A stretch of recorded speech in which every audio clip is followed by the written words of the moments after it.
الحمدللہ رب العالمین والصلاة والسلام علی خاتم النبیین اما بعد فاعوذ باللہ من الشیطان الرجیم بسم اللہ الرحمن الرحیم۔ پڑھیے الصلاة والسلام علیک یا رسول اللہ وعلی آلک واصحابک یا حبیب اللہ۔ الصلاة والسلام علیک یا نبی اللہ وعلی آلک واصحابک یا نور اللہ۔ پیارے آقا مدینے والے مصطفیٰ صلی اللہ تعالی علیہ وسلم نے ارشاد فرمایا، جس نے کتاب میں مجھ پر درود پاک لکھا، جب تک میرا نام اس میں رہے گا فرشتے اس کے لیے بخشش کی دعا کرتے رہیں گے۔ کیا کمال کا وظیفہ ہے کہ اگر کہیں لکھ دیں کتاب میں تو جب تک یہ لکھا رہے گا فرشتے بخشش کی دعا کرتے رہیں گے۔ تو جو آپ کی مین ایسی بک ہو، ڈائری ہو، جس کو آپ سنبھال کے رکھتے ہوں، جس کا ادب بھی کر سکتے ہوں، تو اس کے شروع کے پیج پر یا جب آپ مناسب سمجھیں اچھے انداز میں درود پاک لکھ لینا چاہیے۔ ایک سے زائد بار بھی لکھ سکتے ہیں۔ انشاءاللہ یہ جب تک لکھا رہے گا درود پاک کی برکت سے ہمیں بخشش کی دعا فرشتوں کے ذریعے ملے گی۔ اور یہاں یہ بھی پتہ چل رہا ہے کہ درود پاک پڑھیں تو ثواب، درود پاک لکھیں تو ثواب، درود پاک زیادہ پڑھیں تو زیادہ برکتیں۔ چلتے پھرتے اٹھتے بیٹھتے جتنا ہو سکے درود پاک پڑھتے رہا کریں۔ اللہ مجھے بھی آپ کو بھی کثرت سے درود پاک پڑھنے کی توفیق عطا فرمائے۔ شاعر لکھتے ہیں نا، ہر ایک وظیفہ اپنی جگہ ہے خدا کی قسم، ہر ایک وظیفہ اپنی جگہ ہے خدا کی قسم، مقبول یہ وظیفہ ہے ورد درود پاک، تعمر اپنے لب پہ سجائیں رکھیں سبھی، بخشش کا ایک ذریعہ ہے ورد درود پاک۔ محبت سے درود پاک پڑھ لیں۔ صلو علی الحبیب صلی اللہ تعالی علی محمد صلی اللہ علیہ وسلم۔ ہم کوشش کرتے ہیں کہ قرآن کی کچھ باتیں کریں، آیتیں کچھ قرآن کی ہوں، ایک ہوں یا ایک سے زائد ہوں، ان کا ترجمہ ہو، ان کی تفسیر ہو اور ان سے ملنے والا میسج ہم حاصل کریں۔ آج قرآن پاک کی جو بڑی پیاری آیت پارہ نمبر 14 سورہ ہجر آیت نمبر 88 کی ہم نے تلاوت کرنی ہے، اس کا ترجمہ اور اس کی تفسیر سمجھنی ہے۔ اس آیت میں پیارے آقا علیہ الصلوۃ والسلام کی ایک بڑی کمال کی عادت، بڑا کمال کا وصف، بلکہ یوں کہیے کہ نبی پاک کی بہت پیاری سنت ہمیں سیکھنے کو ملے گی۔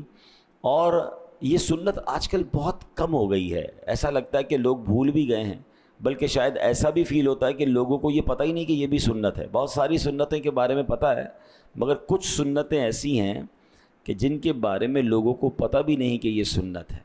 تو آج یہ کون سی سنت ہے جس پر ہم بات کریں گے؟ پہلے آئیے قرآن کی آیت سنتے ہیں۔ اللہ کریم قرآن مجید میں ارشاد فرماتا ہے، لا تمدن عینیک الی ما متعنا به ازواجا منهم ولا تحزن علیہم واخفض جناحک للمؤمنین۔ آسان ترجمہ قرآن کنز العرفان، تم اپنی نگاہ اس مال و اسباب کی طرف نہ اٹھاؤ جس کے ذریعے ہم نے کافروں کی کئی قسموں کو فائدہ اٹھانے دیا ہے، اور ان کا کچھ غم نہ کھاؤ، اور مسلمانوں کے لیے اپنے بازو بچھا دو۔ پیارے اسلامی بھائیوں، اس سے پہلے کہ اس آیت کی ہم تفسیر کی طرف جائیں، نبی پاک علیہ الصلوۃ والسلام پر درود و سلام کی جو ہم نے فضیلت سنی ہے نا، اس سے متعلق ایک اور خوبصورت واقعہ پہلے سنیں۔ رسول ذیشان مکی مدنی سلطان صلی اللہ تعالی علیہ وسلم نے فرمایا، بے شک مکے میں ایک پتھر ہے۔ یہ ترمذی شریف کی حدیث ہے، اور اس حدیث کے راوی حضرت جابر بن سمورہ رضی اللہ تعالیٰ عنہ ہیں۔ نبی پاک فرماتے، بے شک مکے میں ایک پتھر ہے، وہ مجھ پر اعلان نبوت سے پہلے بھی سلام بھیجتا تھا۔ کون سلام بھیجتا تھا؟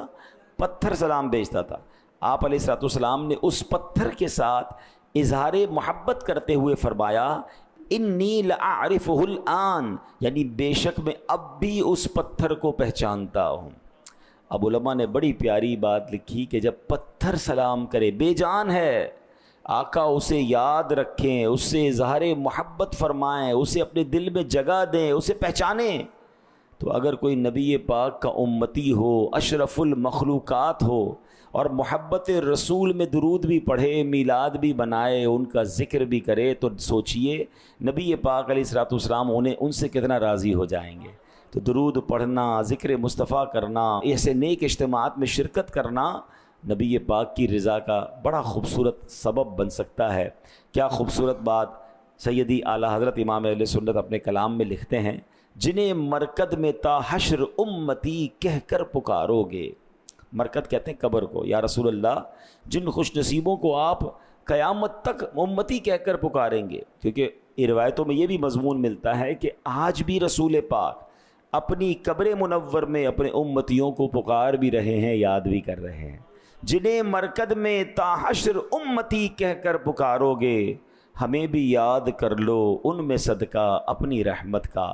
تو درود پاک ایک ایسا وظیفہ ہے، نبی پاک پر صلاۃ و سلام پڑھنا، جو پیارے آقا علیہ الصلوۃ والسلام یوں سمجھیں کہ اس پر خاص نظر رحمت فرماتے ہیں۔ ایک بار پھر محبت کے ساتھ درود پاک پڑھ لیں۔ صلو علی الحبیب صلی اللہ تعالی علی محمد صلی اللہ علیہ وسلم۔ اب آتے ہیں آیت کی طرف، اور اس آیت میں نبی پاک کے ایک مزاج مصطفیٰ کا، میں نے کہا نا نبی پاک کا ایک ایسی عادت کریمہ، ایک ایسی سنت جس کو آج ہم نے سمجھنا ہے۔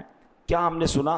تم اپنی نگاہ اس مال و اسباب کی طرف نہ اٹھاؤ۔ قرآن میں رب نے کیا فرمایا؟ اے محبوب، تم اپنی نگاہ اس مال و اسباب کی طرف نہ اٹھاؤ جس کے ذریعے ہم نے کافروں کی کئی قسموں کو فائدہ اٹھانے دیا ہے، اور ان کا کچھ غم نہ کھاؤ، اور مسلمانوں کے لیے اپنے بازو بچھا دو۔ تفسیر مدارک میں، اب تفسیر سمجھتے ہیں نا اس آیت کا اصل مطلب کیا ہے، اس کے معنی کیا ہے۔ یعنی یہ فرمایا رب نے کہ اے انبیاء کے سردار صلی اللہ تعالیٰ علیہ وسلم، ہم نے آپ کو ایسی نعمتیں عطا فرمائی ہیں جن کے سامنے دنیا کی نعمتیں کچھ بھی نہیں ہیں، تو آپ دنیا کے مال و متاع سے بے پرواہ رہیں، دنیا کے مال و اسباب کی طرف آپ توجہ نہ فرمائیں، بلکہ اللہ نے آپ کو بڑی شانیں اور بڑی مہربانیاں عطا فرمائی ہیں۔ اب مفسرین مزید لکھتے ہیں اس آیت کے تحت کہ مالک جنت صاحب کوثر صلی اللہ تعالیٰ علیہ وسلم پہلے بھی دنیا میں رغبت نہیں رکھتے تھے۔ آپ علیہ السلام نے ہمیشہ آخرت کو پسند فرمایا، ایک لمحے کے لیے بھی آپ کے پاکیزہ دل میں اس دنیا کی محبت نے جگہ نہ پائی۔ اس آیت کریمہ کا مطلب یہ ہے کہ اے محبوب علیہ السلام، آپ پہلے بھی دنیا سے بے رغبت ہیں، اس بے رغبتی پر ثابت قدم رہیں، دنیا کی طرف رغبت نہ ہو۔ یہ سبحان اللہ رب نے اپنے حبیب علیہ الصلوۃ والسلام کو فرمایا۔ اب آج میرے پیارے اسلامی بھائیوں، ہمارا حال کیا ہے؟ یعنی اب ذرا غور کیجئے کہ نبی پاک تو بے رغبت ہیں، پیارے آقا تو دنیا کی طرف توجہ ہی نہیں ہے۔ تو یہ آرڈر دراصل ہم غلاموں کے لیے ہے، ہم امتیوں کے لیے ہے کہ اے مسلمانوں، اپنے محبوب علیہ السلام کے غلاموں، تمہارے محبوب علیہ السلام کے صدقے تمہیں کیسی کیسی نعمتیں عطا ہوئیں، تمہیں ایمان ملا، اسلام عطا ہوا، قرآن کریم دیا گیا، ایسے پیارے آقا علیہ السلام کا امتی بنا دیا گیا، نبی پاک کے صدقے انشاءاللہ تمہیں ہمیشہ رہنے کے لیے جنت کی نعمتیں ملیں گی۔ یہ سب کچھ کافروں کے کہاں نصیب ہیں، یہ غیر مسلموں کو تو نہیں ملنا نا۔ اس لیے دنیا میں اگر ان کو مال و اسباب ملا ہوا ہے تو انہیں دیکھ کر ڈی مورلائز نہ ہو، انہیں دیکھ کر اس کی طرف رغبت نہ کرو، بلکہ للچائی ہوئی نظروں سے دیکھنے کی بجائے اللہ نے جو دیا ہے اس پر شکر کریں اور آخرت پر توجہ رکھیں۔ اللہ اکبر، کیا خوبصورت بات شاعر لکھتے ہیں نا، قربان میں ان کی بخشش کے مقصد بھی زباں پہ آیا نہیں، قربان میں ان کی بخشش کے مقصد بھی زباں پہ آیا نہیں، بن مانگے دیا اور اتنا دیا، دامن میں ہمارے سمایا نہیں، ایمان ملا ان کے صدقے، قرآن ملا ان کے صدقے، رحمان ملا ان کے صدقے، وہ کیا ہے جو ہم نے پایا نہیں۔ تو جب اتنا کچھ رب نے عطا فرما دیا ہے، اب اگر اس کو اس طرح سمجھتے ہیں کہ کوئی شخص ہو کہ جس کے پاس دنیا بھر کی نعمتیں اور دولت ہو اور ایمان نہ ہو، تو بتائیں اس کے پاس کچھ ہے؟ کیونکہ یہ دنیا میں کتنی دیر رہیں گے۔ آج انفارچونیٹلی جب لوگ دنیا کا ٹریول کرتے ہیں یا ویڈیوز دیکھتے ہیں تو بعض اوقات شیطان دل میں وسوسے ڈالتا ہے کہ ہم تو ایمان والے، ہم تو جناب اللہ کو ماننے والے، ہماری حالت ایسی، اور ان غیر مسلموں کو تو بہت کچھ ملا ہوا ہے، ان کے ملک تو بڑے خوبصورت ہیں، ان کے پاس تو بڑا مال و دولت ہے۔ اللہ اکبر. یہی بات قرآن نے فرمائی کہ رب نے جو تمہیں دیا ہے نا وہ انہیں نہیں دیا, تمہیں ایمان دیا ہے, تمہیں رب نے نبی پاک کا امتی بنایا ہے. اچھا اگر کمپیریزن کریں, آپ کو کوئی شخص کہے کہ بھائی آپ کو 1 سال لگژری طریقے سے ہم جو ہے نا وہ مزیدار طریقے سے رکھیں گے اور اس کے بعد 50 سال آپ کو جیل میں رکھیں گے, تو آپ مان لیں گے اس کو کہ یار 1 سال, چلو 1 سال تو مزے کر لوں, پھر 50 سال بے شک کوڑے پڑتے رہیں, بے شک جیل میں رہوں ہیں. اور ایک بندہ آپ کے سامنے وہ قبول کر لے کہ ٹھیک ہے میں 1 سال مزے میں رہوں گا, تو آپ اس کو دیکھ کر رشک کریں گے یا پاگل کہیں گے اس کو؟ یا کیسا عجیب آدمی ہے یار, 1 سال بعد جیل ہے بھائی, اور 50 سال کی جیل ہے. 1 سال کے مقابلے میں 50 سال مار پڑنی ہے, اس سے بہتر ہے 51 سال نارملی گزار لو نا. ایسا 1 سال کا عیش کیا کرنا ہے؟ یہ میں نے ایگزامپل کے طور پہ دیا ہے, اس کا کوئی کمپیریزن نہیں ہے. جو غیر مسلم ہے, جو ایمان والا نہیں ہے, جو رب کو نہیں مانتا, اگر اس سے دنیا میں کچھ نعمتیں مل بھی گئی ہیں تو کتنے عرصے کے لیے ملی ہیں؟ کتنا جئیں گے دنیا میں بتائیے نا؟ 50 سال, 60 سال, 70 سال, 100 سال, پھر تو جانا ہے نا. 100 سال کے مقابلے میں آخرت کی زندگی, اس کا کوئی کمپیریزن ہے؟ کیا 1000 سال ہے؟ نہیں. کیا 2000 سال؟ نہیں. جو جنت میں چلا گیا ایمان والا, قرآن کہتا ہے ہم فیہا خالدون, ہمیشہ ہمیشہ جنت میں رہے گا, موت نہیں آنی, قیامت کے بعد موت نہیں آنی. جو جنت میں گیا وہ ہمیشہ رہے گا, اور جو بے ایمان جہنم میں گیا, قرآن کہتا ہے ہم فیہا خالدون, نو لمٹ, ہمیشہ ہمیشہ جہنم میں رہے گا. اب بتاؤ ایمان والا فائدے میں ہے یا بے ایمان جس کے پاس بہت ساری دولت ہے وہ فائدے میں؟ تو کبھی بھی کسی, جس کو کہتے ہیں نا کہ غیر مسلموں کی نعمتیں دیکھ کر, ان کے پاس چیزیں دیکھ کر اپنے آپ کو کمزور فیل نہ کریں. پیارے آقا کی بڑی مشہور حدیث ہے, حدیث پاک کا خلاصہ ہے کہ دنیا مومن کے لیے قید خانہ ہے, کافر کے لیے جنت ہے. مگر آگے کیا ہوگا؟ انشاءاللہ آخرت مومن کے لیے جنت ہوگی اور کافر کے لیے قید خانہ. تو ہمیں اللہ نے جو ایمان دیا ہے نا اس پر شکر کریں اور دنیا کی طرف رغبت نہ کریں. اچھا دنیا میں جو میرے لیے لکھا ہے نا وہ مجھے مل کر رہے گا. اللہ نے سب کے لیے رزق کا وعدہ فرمایا ہے, ہم ٹینشن نہ لیا کریں. ہاں دعا ضرور کریں, کوشش ضرور کریں, مگر جتنا نصیب میں ہے وہ مل کر رہے گا.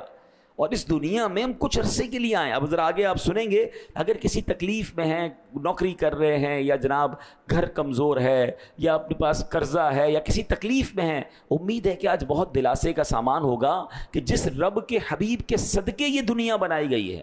یاد رکھیے گا سرکار دو عالم علیہ الصلوۃ والسلام کا جو اسٹیٹس ہے نا, جو مقام ہے, ویسے تو اتنی حدیثیں اور اتنے واقعات ہیں کہ میں کئی دن بیان کروں تو ختم نہیں ہوں گے, مگر ایک ہی حدیث سے آپ ذرا اسٹیٹس, کمال اور مرتبہ سمجھیے کہ اللہ فرماتا, یہ حدیث قدسی ہے, اللہ فرماتا ہے لولا کلمہ خلقت الدنیا, اے محبوب تمہیں نہ بناتا تو یہ دنیا ہی نہ بناتا. دنیا کے تمام خزانے, دنیا کی تمام نعمتیں, دنیا کی تمام رعنائیاں وہ کس کی وجہ سے ہیں؟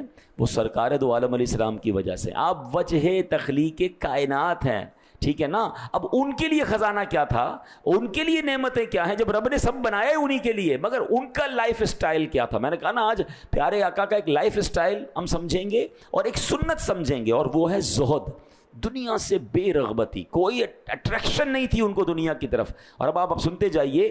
ایک بار سیدنا ابوبکر صدیق رضی اللہ تعالیٰ کا دور, آپ کو پانی, آپ نے پانی مانگا, پانی پینا تھا, تو آپ کو شہد ملا کر شربت بنا کر پیش کیا گیا. حضرت صدیق اکبر کے ہاتھ میں جب وہ پیالہ آیا نا, اب زاروں کتار رونے لگے. شربت حلال, رونے لگے. تو لوگوں نے پوچھا کہ آپ شربت ہم نے پیش کیا, آپ اس پہ کیوں رو رہے ہیں؟ تو فرمایا مجھے نبی پاک علیہ الصلوۃ والسلام کا ایک دور یاد آ گیا کہ ایک دن میں نبی پاک کی بارگاہ میں حاضر ہوا تو پیارے آقا کسی چیز کو دھتکار رہے تھے, دور کر رہے تھے, نظر کچھ نہیں آ رہا تھا. میں نے کہا یا رسول اللہ علیہ الصلوۃ والسلام آپ کس چیز کو دھتکار رہے ہیں؟ نبی پاک علیہ السلام نے فرمایا اے ابو بکر, دنیا میرے سامنے آئی, میں نے اسے کہا الیک عنی, یعنی اے دنیا مجھ سے دور ہو جا. نبی پاک نے دنیا کو اپنے آپ سے دور کیا. سیدنا ابوبکر صدیق کہہ رہے میں اس لیے رو رہا ہوں کہ مجھے کہیں دنیاوی آسائشوں کا میں شکار نہ ہو جاؤں. ایک شربت کا پیالہ ہے اور آپ کو یہ ڈر لگنے لگا کہ نبی پاک نے تو دنیا کو دور کر دیا تھا، کہیں ان نعمتوں میں انوالو ہو کے میں آخرت کو نہ بھول جاؤں۔ حالانکہ صدیق اکبر رضی اللہ تعالیٰ عنہ کتنے بڑے متقی اور پرہیزگار ہیں، مگر آج میں اور آپ سوچیں کہ کہیں ہمارا دل صرف فقط صبح سے لے کر شام تک اس دنیا کی نعمتیں، اس دنیا کے جناب لگژریز، ان دنیا کی چیزوں کو جمع کرنے میں تو نہیں لگ گیا، اور نہیں مل رہی تو افسردہ بھی اسی لیے ہیں کہ مجھے یہ کیوں نہیں ملا، وہ گاڑی کیوں نہیں ملی، وہ سواری کیوں نہیں ملی۔ تو مجھے اور آپ کو یہ غور کرنا ہے کہ میری اپروچ کیا ہے، میں دنیا بہتر کرنا چاہتا ہوں اور اس چکر میں کہیں اپنی آخرت کو تو نہیں بھلا بیٹھا۔ اب سنتے جائیے، ایک بار فاروق اعظم رضی اللہ تعالیٰ عنہ مسلمانوں کے دوسرے خلیفہ کہتے ہیں کہ میں نبی پاک کی بارگاہ میں حاضر ہوا، میں نے دیکھا کہ نبی پاک کا ایک چمڑے کا تکیہ ہے جس کے اندر کھجور کی چھال بھری ہوئی ہے۔ پیارے آقا اس تکیے پر ٹیک لگائے خردے بان کی بنی ہوئی چارپائی پر آرام فرما رہے ہیں۔ چارپائی پر کوئی بستر نہیں ہے، کوئی کپڑا نہیں ہے۔ جب نبی پاک علیہ الصلوۃ والسلام چارپائی سے اٹھے تو نبی پاک کے جسم اقدس پر اس بان کی چارپائی کے نشان تھے۔ فاروق اعظم رضی اللہ تعالیٰ عنہ نے جب یہ منظر دیکھا آنکھیں بھر آئیں۔ تو پیارے آقا نے پوچھا اے عمر کیوں رو رہے ہو، تمہاری آنکھوں سے آنسو کیوں نکل رہے ہیں؟ تو حضرت عمر نے کہا یا رسول اللہ خدا کی قسم میں جانتا ہوں آپ اللہ کے رسول ہیں، آپ کا مقام اللہ کی بارگاہ میں بہت اونچا ہے، حضور آپ کیسر و کسریٰ کے بادشاہوں کے مقابلے میں بہت زیادہ عزت والے ہیں۔ یا رسول اللہ مجھے رونا اس بات پر آ رہا ہے کہ کیسر و کسریٰ کے بادشاہ عیاشی کریں، ان کے محلات ہوں، ان کے نرم بستر ہوں، اور یا رسول اللہ آپ اللہ کے رسول ہوتے ہوئے ایسی سادہ زندگی گزار رہے ہیں۔ اللہ اکبر۔ نبی پاک علیہ السلام نے کیا تاریخی جواب ارشاد فرمایا، فرمایا عمر کیا تم اس بات پر راضی نہیں کہ ان کافروں کے لیے دنیا ہے اور ہمارے لیے آخرت ہے؟ کتنا پیارا جملہ ہے، ان کے لیے دنیا ہے، ہمارے لیے کیا ہے؟ آخرت ہے۔ پلیز ہمارا فوکس ہماری آخرت کو بہتر کرنے کے لیے، میں بہت ایگزامپل کے ذریعے آپ کو سمجھایا ہے، ہم ایک سال کے لیے، میں نے جو مثال دی دوبارہ ریپیٹ کرتا ہوں، کسی کو آفر کی جائے کہ ایک سال محل میں رکھیں گے، ایک سال تک اچھے کھانے کھلائیں گے، لگژری دیں گے، اس کے بعد 50 سال جیل میں ڈال کر کوڑے ماریں گے، تو کون ہوگا جو وہ ایک سال کے لیے عیش قبول کرے اور بعد میں 50 سال کی قید قبول کرے؟ آج غور کر لیجئے کہ کہیں ایسا تو نہیں کہ ہم دنیا میں عیش و عشرت کے لیے آخرت کی قید اکٹھی کر رہے ہیں۔ ادھر کوئی حرام کما رہا ہے، ادھر کوئی اللہ کو ناراض کر رہا ہے، چاہے اس کو جناب حرام سے ملے، سود سے ملے، رشوت سے ملے، چوری کرنی پڑے، وہ کہتا ہے دنیا اچھی ہو جائے۔ ارے دنیا قطرہ ہے، آخرت سمندر ہے، کہیں ایسا نہ ہو اس قطرے کو بہتر کرتے کرتے تم اپنی آخرت برباد کر دو۔ اور ہاں اگر اللہ ناراض ہو گیا نا تو دنیا بھی بہتر نہیں ہونی ہے۔ ہاں یہ بھی بے وقوفی کرتے ہیں لوگ، سمجھتے ہیں بعض اوقات شیطان جب دل پہ قبضہ کر لیتا ہے نا، وہ کہتے ہیں آخرت کی دیکھی جائے گی، دنیا کے مزے تو کر لو۔ ارے جب دنیا کے مزے کے چکر میں رب کو ناراض کرو گے نا تو رب یہ دنیا بھی تمہاری برباد فرمائے گا، کیونکہ وہ دنیا اور آخرت کا رب ہے۔ ارے وہ راضی جس سے ہو گیا اس، یعنی اگر ہم اپنی زندگی کا ٹارگٹ ایک بنا لیں نا کہ ہم اللہ کو راضی کریں گے، دنیا کو بہتر کرنا کی فکر چھوڑ دیں، رب راضی ہو گیا، اس نے دنیا بھی اچھی کر دینی ہے، اس نے آخرت بھی اچھی کر دینی ہے۔ تو اے میرے پیارے اسلامی بھائیوں، نبی پاک علیہ الصلوۃ والسلام کا انداز کیسا تھا؟ شاعر لکھتے ہیں نا، سلام اس پر کہ جس نے بے کسوں کی دستگیری کی، سلام اس پر کہ جس نے بے کسوں کی دستگیری کی، سلام اس پر کہ جس نے بادشاہی میں فقیری کی۔ دیکھیں ایک تو ہوتا ہی فقیر ہے، انسان کے پاس ہے ہی کچھ نہیں، بیچارہ پریشان ہے، ایک وہ جس کے پاس اختیار ہے۔ سلام اس پر کہ جس نے بادشاہی میں فقیری کی، سلام اس پر کہ جس کے گھر میں چاندی تھی نہ سونا تھا، سلام اس پر کہ جس کے سادہ بوریا جس کا بچھونا تھا۔ نبی پاک علیہ الصلوۃ والسلام کا جو یہ نصیحت بھرا پھول ہے نا، کہ حضرت عمر سے کیا فرمایا، اے عمر کیا تم اس پر راضی نہیں کہ کافروں کے لیے دنیا اور ہمارے لیے آخرت ہے؟ اے میرے پیارے اسلامی بھائیو، قرآن ہماری اس بارے میں کیا رہنمائی فرماتا ہے؟ اللہ نے قرآن میں فرمایا، ترجمہ کنز العرفان، جو آخرت کی کھیتی چاہتا ہے تو ہم اس کے لیے اس کی کھیتی میں اضافہ کر دیتے ہیں، اور جو دنیا کی کھیتی چاہتا ہے ہم اس میں سے اسے کچھ دے دیتے ہیں۔ اور آخرت میں کچھ حصہ نہیں. یعنی جس کو اپنے اعمال سے آخرت کا نفع چاہیے ہوتا ہے نا، وہ آخرت کی فکر کرتا ہے، دنیا کی فکر چھوڑ دیتا ہے، تو اللہ کریم اسے نیکیوں کی توفیق دے کر، اس کے لیے نیک اعمال کی راہیں آسان فرما کر، اس کی نیکیوں کا ثواب کئی گنا بڑھا کر اس کی آخرت کے نفع میں اضافہ فرما دیتا ہے. اور اگر جس کا عمل صرف دنیا کے لیے ہوتا ہے، وہ آخرت پہ ایمان نہیں رکھتا، تو اللہ پاک صرف دنیا میں اتنا دیتا ہے جتنا اس کی قسمت میں ہے، اور آخرت میں اس کا کچھ حصہ نہیں ہوتا، زیرو. اب ہم غور کر لیں، دیکھیں ایک بڑی عجیب سی بات ہے، ہم شاید فوکس چینج کر بیٹھے ہیں. اللہ کریم نے ہم سب سے رزق کا وعدہ فرمایا ہے، مغفرت کا وعدہ نہیں فرمایا. تو بتاؤ نا، فکر کس کی ہونی چاہیے؟ مغفرت کی فکر ہونی چاہیے نا، اللہ کو راضی کرنے کی فکر ہونی چاہیے، جنت میں جانے کی تو کوشش ہونی چاہیے.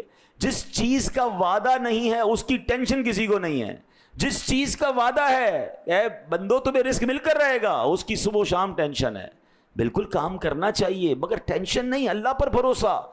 وہ ایک جملہ ہے نا، جو میرے نصیب میں ہے وہ مجھ سے کوئی چھین نہیں سکتا، اور جو میرے نصیب میں نہیں وہ مجھے کوئی دے نہیں سکتا. یہ بات ہمیشہ یقین رکھیں، دانے دانے پہ لکھا ہے کھانے والے کا نام. مجھے میرا مقدر مل کے رہے گا، میں اس کے لیے ٹینشن میں رہ کر نمازیں چھوڑ دوں، میں اس کی ٹینشن میں حرام کی طرف چلا جاؤں، میں اس کی ٹینشن میں آخرت کو یکسر بھول جاؤں، تو پھر مجھ سے بڑا بے وقوف کون ہے کہ دنیا میں بھی ٹینشن اور پھر آخرت میں بھی اللہ نہ کرے پرابلم ہو جائے. تو اے میرے پیارے اسلامی بھائیوں، ہمیں اس بات پر غور کرنا ہے. صحابی رسول حضرت عبداللہ ابن مسعود فرماتے ہیں، ایک روز میں نے دیکھا کہ نبی پاک علیہ السلام چٹائی پر آرام فرما اور پہلو مبارک پر نشان پڑ گئے ہیں. تو میں نے عرض کی، یا رسول اللہ علیہ الصلوۃ والسلام، ہمیں اجازت دیجیے ہم آپ کی چٹائی کے نیچے کوئی بستر بچھا دیتے ہیں، کوئی اچھا سا فوم بچھا دیتے ہیں، کوئی نرم کر دیتے ہیں. تو نبی پاک علیہ السلام نے فرمایا، میرا اس دنیا سے کیا تعلق؟ اب ذرا جملہ سنیں، میرا اس دنیا سے کیا تعلق؟ میری اور دنیا کی مثال تو ایسی ہے جیسے کوئی مسافر سخت گرمی کے دن سفر کر رہا ہو، اس دوران وہ کسی درخت کے نیچے ٹھہرے، کچھ دیر آرام کرے، پھر اپنی راہ چلا جائے.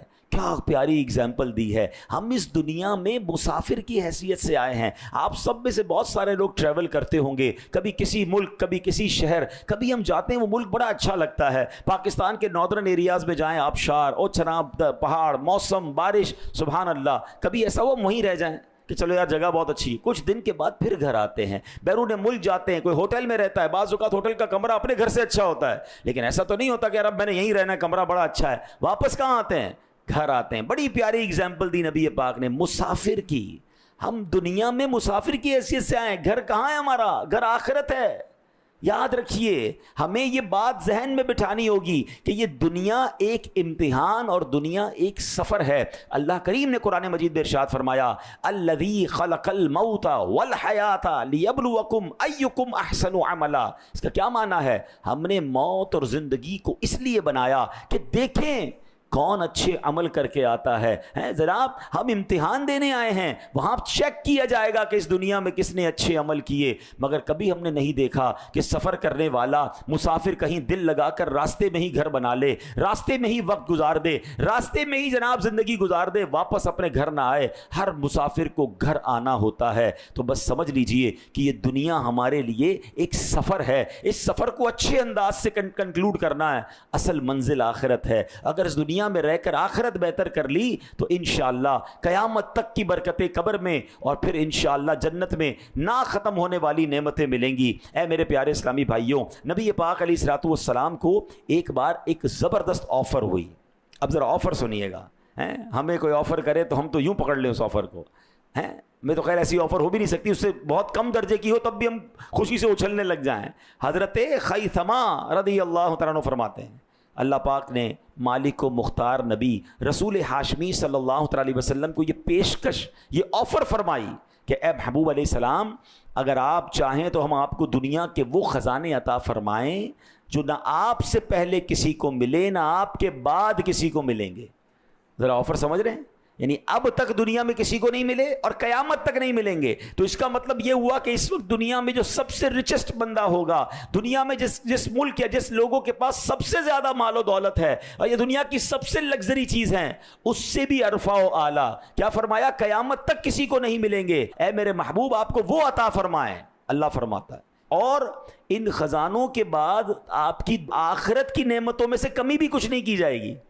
ایک تو یہ ہونا کہ دنیا لے لیں آخرت میں کم ہو جائے گا، یعنی یا رسول اللہ آپ کو دنیا میں وہ دیا جائے جو کسی کو نہیں ملا نہ ملے گا، اور اس کی وجہ سے آپ کی آخرت کی کوئی نعمت کم نہیں کی جائے گی۔ اب ذرا آفر دیکھیں کیسی تھی، نبی پاک نے عرض کی اے اللہ پاک یہ سب کچھ میرے لیے آخرت میں ہی جمع فرما دے۔ اور دنیا کیسے گزاری، کبھی جو کی موٹی روٹی تو کبھی کھجور پانی، تیرا ایسا سادہ کھانا مدنی مدینے والے، ہے چٹائی کا بچھونا کبھی خاک ہی پہ سونا، کبھی ہاتھ کا سرہانا مدنی مدینے والے، تیری عاجزی پہ لاکھوں تیری سادگی پہ لاکھوں ہوں سلام عاجزانہ مدنی مدینے والے۔ تو کاش ہمارا بھی مائنڈ سیٹ یہ بنے کہ میرے کریم مولا ہماری آخرت بہتر کرنا، کہیں ایسا نہ ہو مجھے سب کچھ دنیا میں دے دیا جائے اور آخرت میں میرا کوئی حصہ نہ ہو۔ اے اللہ دنیا بھی اچھی کر اور ہماری آخرت بھی اچھی فرما دے۔ اے میرے پیارے اسلامی بھائیوں، ایک اور نبی پاک علیہ الصلوۃ والسلام نے ایک جگہ ارشاد فرمایا، اللہ پاک نے مجھے مال جمع کرنے کا حکم نہیں دیا بلکہ رب کریم نے مجھے یہ حکم دیا ہے، فسبح بحمد ربک وقم من الساجدین واعبد ربک حتی یأتیک الیقین۔ تو اپنے رب کی حمد کے ساتھ اس کی پاکی بیان کرو اور سجدہ کرنے والوں میں سے ہو جاؤ اور اپنے رب کی عبادت کرتے رہو حتیٰ کہ تمہیں موت آئے۔ تو اے میرے پیارے اسلامی بھائیوں، اللہ کریم نے ہمیں مال کی محبت میں پڑنے کا حکم نہیں دیا بلکہ ہمارا رزق تو اللہ کریم نے اپنے ذمے پر لے لیا ہے۔ ہاں ہمیں نیکیاں کرنے، عبادت و ریاضت کرنے، اس کو راضی کرنے والے کام کرنے کا حکم دیا ہے۔ تو اے میرے پیارے اسلامی بھائیوں، ہمیں ان چیزوں کو سمجھنا ہے۔ اب آخر میں یہاں ایک لاجیکلی بات آپ کو سمجھانا چاہتا ہوں، کیونکہ آج کل بڑے بڑے سوشل میڈیا کا زمانہ ہے، ہو سکتا ہے اس بیان کے بعد بھی کچھ لوگ کہیں کہ دیکھو جناب مولانا صاحب تو دنیا سے سب کو بے رغبت کر رہے ہیں، کہتے مال کی کوئی ضرورت نہیں۔ ارے مال ہوگا تو ترقی ہوگی، دنیا کی نعمتیں ہوں گی تو ہم ترقی کریں گے، ہم آگے نہیں بڑھیں گے۔ اے میرے پیارے اسلامی بھائیوں، یہ بات لاجیکلی بھی درست نہیں ہے۔ اب ذرا غور کیجئے گا، کامیابی اور ناکامی، ترقی اور تنزلی، پستی اور بلندی کا تعلق دولت سے نہیں ہے۔ غور فرمائیے، اس دنیا میں سب سے کامل اور اکمل کون رہا؟ اس دنیا میں سب سے زیادہ سکسیسفل کون رہا؟ آپ مسلمانوں کو تو چھوڑیے، آج غیر مسلم بھی کہتے ہیں کہ اگر اس دنیا میں کوئی ایک ہستی ایسی آئی ہے کہ جس نے دنیا کا نقشہ بدلا، جس نے دنیا کے اندر شاندار اثر چھوڑا ہے، تو وہ جناب رسول اللہ صلی اللہ تعالیٰ علیہ وسلم ہیں۔ اگر موسٹ سکسیسفل پرسنالٹی بغیر مال کے کامیاب ہو سکتے ہیں، بغیر دنیا کی رغبت کے دنیا بھر پہ اپنا اثر ڈال سکتے ہیں، تو پہلا جواب تو یہ ہے کہ اگر مال اور دولت ہی سکسیس اور ترقی کی جناب دلیل ہوتی تو نبی پاک علیہ الصلوۃ والسلام پھر کیسے کامیاب ہوئے؟ اللہ اکبر۔ پھر آگے چلتے ہیں کہ مسلمانوں کے زوال کا سبب غربت نہیں ہے۔ آج کل کچھ لوگ یہ آ کر سمجھا رہے ہوتے ہیں کہ مال ہوگا تو سب ٹھیک ہو جائے گا، غربت نہیں ہے، اس کا سبب کچھ اور ہے۔ اب وہ سمجھیے وہ کیا ہے؟ حرص، مال و دولت کی محبت، لالچ جو ہے نا، اصل یہ تنزلی کا سبب ہے، کیونکہ جب حرص ہوتی ہے، جب لالچ ہوتی ہے تو بھائی بھائی کے گریبان پکڑ رہا ہے۔ لالچ کی وجہ سے لوگ وراثت میں خیانت کرتے ہیں، اپنے بھائی کا، چھوٹے یتیم بچے کا حق دبا لیتے ہیں۔ آج ہزاروں ایسے گھر ہوں گے جہاں بہنوں کو وراثت کا حق نہیں دیا گیا۔ ریزن کیا ہے؟ دنیا کی محبت، لالچ، آخرت کا کوئی خوف نہیں۔ حالانکہ اللہ قرآن میں فرما رہا ہے کہ کوئی یتیم کا مال کھائے گا وہ اس کے لیے آگ بن جائے گا، مگر دل میں لالچ ایسی ہے کہ آگ بنتا ہو تو بن جائے۔ آج کوئی حق دینے کے لیے تیار نہیں۔ لالچ کی وجہ سے لڑائی جھگڑے ہوتے ہیں، لالچ ہی کی، حرص کی وجہ سے لوگ سودی کاروبار کر رہے ہیں، سود بربادی لا رہا ہے، مگر دل میں کیا ہے کہ یار پیسوں پہ پیسے بن رہے ہیں نا، ملٹی پلائی ہو رہا ہے۔ یہ لالچ ہے، یہ مال کی محبت ہے جس نے بربادی لائی ہوئی ہے۔ آگے چلے، رشوت کا لین دین کیوں ہوتا ہے؟ کیونکہ دل میں لالچ ہے، دنیا کی محبت ہے۔ حرص کی وجہ سے لوگ ناپ تول میں ڈنڈی مارتے ہیں، سودا پورا نہیں دے رہے، مسلمان کو دھوکہ مل رہا ہے۔ پیچھے ریزن اگر آپ ڈھونڈیں گے، اس کا ریزن کیا ہے؟ اس کی وجہ لالچ ہے۔ آگے چلیں، حرص کی وجہ سے اغوا برائے تاوان کی جو وارداتیں ہیں، جو چوری ہو رہی ہے، جو ڈکیتی ہو رہی ہے، پیچھے ریزن کیا ہے؟ کہ دنیا کی محبت دل میں ہے، آخرت کا کوئی خوف نہیں ہے۔ یہ فکر ہی نہیں چوری کرنے والے کو کہ یار چوری کر کے کسی مسلمان سے میں اس کا مال چھین رہا ہوں، اللہ کو کیا جواب دوں گا؟ مرنے کے بعد میرا کیا بنے گا؟ دنیا تو 60-70 سالہ ہے، ارے قبر میں میں اگر آگ بھڑکا دی گئی تو مجھے کیا ہوگا؟ نہیں جناب، ایک لالچ دل میں ایسی داخل ہو گئی ہے کہ جس نے آنکھوں کے سامنے پردہ ڈال دیا ہے، حرص کی وجہ سے، لالچ کی وجہ سے قتل و غارت گری کا بازار گرم ہے۔ اللہ اکبر! آپ یقین کریں، اگر دنیا سے حرص ختم کر دی جائے، ہمارے معاشرے سے لالچ ختم کر دی جائے، 90% برائیوں کا خاتمہ ہو جائے گا۔ تو دولت نہ ہونا، غربت جو ہے وہ تنزلی کا سبب نہیں ہے، لالچ تنزلی کا سبب ہے۔ دل سے یہ محبت نکالنی ہے، اور اللہ اکبر، نبی پاک کی یہ تعلیم ہے کہ آپ نے دل سے اپنے بھی دنیا کی محبت نکالی اور اپنے صحابہ کو، امتیوں کو بھی سمجھایا کہ دیکھو دنیا کے پیچھے مت بھاگنا۔ دنیا اور میرا آپ کا تعلق پتہ ہے کیسا ہے؟ جیسے کشتی پانی کے اوپر چلتی ہے، آپ دیکھیں اگر کشتی پانی کے اوپر چلے تو کنارے لگ جاتی ہے، مگر کشتی پانی کے اندر چلی جائے پھر کیا ہوگا؟ ڈوب جائے گی نا۔ دنیا میں ایسے گزارنا ہے، پانی کے اوپر چلتے چلتے قبر تک پہنچنا ہے، اس میں غرق نہیں ہو جانا کہ ایسے پانی کے اندر گئے کہ نہ اللہ کے حقوق کا خیال ہے نہ لوگوں کے حقوق کا خیال ہے، بس جناب مال چاہیے، بس جناب بزنس بڑھنا چاہیے، بس جناب پیسے آنے چاہیے، چاہے وہ فراڈ کے ذریعے آئیں، چاہے وہ اسکیم کے ذریعے آئیں، چاہے وہ رشوت کے ذریعے آئیں، چاہے معاذ اللہ کسی پر ظلم کرنا پڑے، کسی کا حق دبانا پڑے۔ نہیں میرے پیارے اسلامی بھائیوں، ہمیں قرآن اور حدیث یہ نہیں سکھاتا، ہمیں بار بار یہ بتایا جا رہا ہے کہ دنیا تمہاری منزل نہیں ہے، تمہاری منزل آخرت ہے۔ تم دنیا میں مسافر کی حیثیت سے آئے ہو، ارے چند سال رہنا ہے، اگر تکلیف کے بھی ہیں تو راضی رہنا، کیونکہ آخرت کے انعام تمہارا انتظار کر رہے ہیں۔ اور نبی پاک نے پریکٹیکل یہ زندگی گزار کر بتائی کہ دیکھو میں امت کا والی بھی ہوں، میں اس امت کا لیڈر بھی ہوں، اور دنیا بھر کے معاملات کو ہینڈل بھی کر رہا ہوں، مگر زہد و تقویٰ کیسا ہے کہ دنیا کی طرف رغبت نہیں ہے۔ نبی پاک نے تو ایک بار یہ بھی ارشاد فرمایا کہ اگر میں چاہوں تو یہ پہاڑ سونے اور چاندی کے بن کر میرے ساتھ چلنا شروع ہو جائیں۔ اتھارٹی کیسی ہے، مگر سبحان اللہ مالک کونین ہیں گو پاس کچھ رکھتے نہیں، مالک کونین ہیں گو پاس کچھ رکھتے نہیں، دو جہاں کی نعمتیں ہیں ان کے خالی ہاتھوں میں۔ تو ہمیں یہ سیکھنا ہے، جب بعض اوقات مال کی فراوانی ہو جاتی ہے، جب دنیا کی نعمتیں آ جاتی ہیں تو بندہ بس اسی کو زندگی سمجھ رہا ہوتا ہے، اور اگر اللہ نے مال دیا ہے اس کا حق ادا کریں، اس کی زکوٰۃ پوری ادا کریں، اس کے ذریعے غریبوں کی مدد کریں، اور اللہ کا ہر حال میں شکر ادا کریں۔ اور انشاءاللہ اگر اس طرح بے رغبتی کے ساتھ زندگی گزاریں گے تو اللہ پاک نے دنیا ویسے بھی دے دینی۔ ہاں ایسا نہیں ہوگا کہ میں دنیا کے پیچھے نہیں بھاگوں گا تو دنیا میرے پاس نہیں آئے گی، بلکہ بڑا پیارا فرمان ہے کہ جو بندہ دنیا سے منہ موڑتا ہے دنیا اس کے قدموں میں آ کر خدمت کرتی ہے، اور جو دنیا کے پیچھے بھاگتا ہے دنیا اسے غلام بنا دیتی ہے۔ تو اللہ کرے ہم اللہ کو راضی کرنے والے بنیں، دنیا کے پیچھے نہ بھاگیں۔ اب یہاں کوئی یہ بھی سمجھ سکتا ہے کہ جناب اس کا مطلب تو یہ ہوا کہ سارے کام کاج چھوڑ کے بندہ غاروں میں بیٹھ جائے۔ نہیں میرے پیارے اسلامی بھائیو، اس کو ایک واقعے سے سمجھیں۔ امام غزالی نے ایک بزرگ کا واقعہ بیان کیا، انہوں نے ایک بزرگ کو دیکھا کہ وہ دنیا سے بے رغبتی کا درس دیتے تھے، لوگوں کو سمجھاتے تھے، مگر ان کے جانور جب گئے بہت مالدار بھی تھے وہ، تو ان کے جانور سونے کے کھونٹوں کے ساتھ بندھے ہوئے تھے، جو ہوتے ہیں کیل جو ہوتے ہیں، وہ سونے کے کیلوں سے جانور باندھے تھے۔ تو امام غزالی فرماتے ہیں مجھے حیرانی ہوئی، میں نے ہمت کر کے پوچھا حضور بیان تو آپ کرتے ہیں بے رغبتی کا، اور آپ کے جانور کے کھونٹے کیلے بھی سونے کے لگے ہوئے ہیں؟ تو کیا کمال کا جواب دیا، فرمایا یہ جو کھونٹے ہیں نا زمین میں گاڑے ہیں، دل میں نہیں گاڑے ہیں۔ اللہ کے بہت سارے نیک بندے مالدار تھے، مگر وہ مال کی محبت میں گرفتار نہیں تھے، وہ غرق نہیں تھے۔ اگر اللہ نے حلال ذریعوں سے مال دیا تو نعمت ہے، اچھی جگہ خرچ کریں، مگر اس میں اتنے غرق تو نہ ہو جائے نا۔ اب اس کو میں اس طرح ڈیفائن کرتا ہوں کہ بعض لوگ کہتے ہیں یار ہمیں سمجھ نہیں پڑتا کہ ہمیں اللہ کی طرف سے جو مال مل رہا ہے، عزت مل رہی ہے، یہ نعمت ہے یا آزمائش ہے؟ بعض اوقات ایسا ہوتا بھی ہے نا کہ کچھ لوگ نماز بھی نہیں پڑھ رہے، زکوٰۃ بھی نہیں دے رہے، حرام کام بھی کر رہے ہیں، اور ان کا مال، ان کی چیزیں بڑھتی جا رہی ہیں، اور وہ لوگوں کو کہتے ہیں اللہ کا بڑا شکر ہے، اللہ نے بڑا مہربانی کی ہے۔ تو پتہ کیسے چلے کہ یہ نعمت ہے یا یہ آزمائش ہے؟ Very beautiful answer we get from اولیاء کرام، بڑا پیارا جواب ملتا ہے علماء سے، بزرگوں سے۔ وہ فرماتے ہیں جس نعمت کے ملنے کے بعد تم دیکھو نا کہ یہ تمہیں اللہ کے قریب کر رہی ہے، سمجھ لو یہ نعمت ہے۔ اور جو نعمت ملی، جو چیز ملی، مال ملا، عزت ملی، شہرت ملی، مکان ملا، جو بھی ملا، جیسے جیسے ملتا گیا تم اللہ سے دور ہو رہے ہو تو سمجھ لو یہ آزمائش ہے، یہ نعمت نہیں ہے۔ اب صرف چیک کر لیں کہ میں جب غریب تھا، جب مال کم تھا تو اللہ کے قریب زیادہ تھا، یا مالدار ہونے کے بعد اللہ کے قریب آیا؟ یہ فرق ہے۔ کچھ لوگوں کو میں نے بھی دیکھا ہے ماشاءاللہ اللہ ان کا مال بھی بڑھا رہا ہے اور ان کی دینداری بھی بڑھ رہی ہے، سبحان، نظر آتا ہے۔ صدقہ خیرات بڑھ رہا ہے، ان کے ماشاءاللہ نمازیں بڑھ رہی ہیں، وہ مسجدوں میں نظر آ رہے ہیں، نیکی کے کام میں انوالو ہو رہے ہیں، تو بالکل ٹھیک ہے۔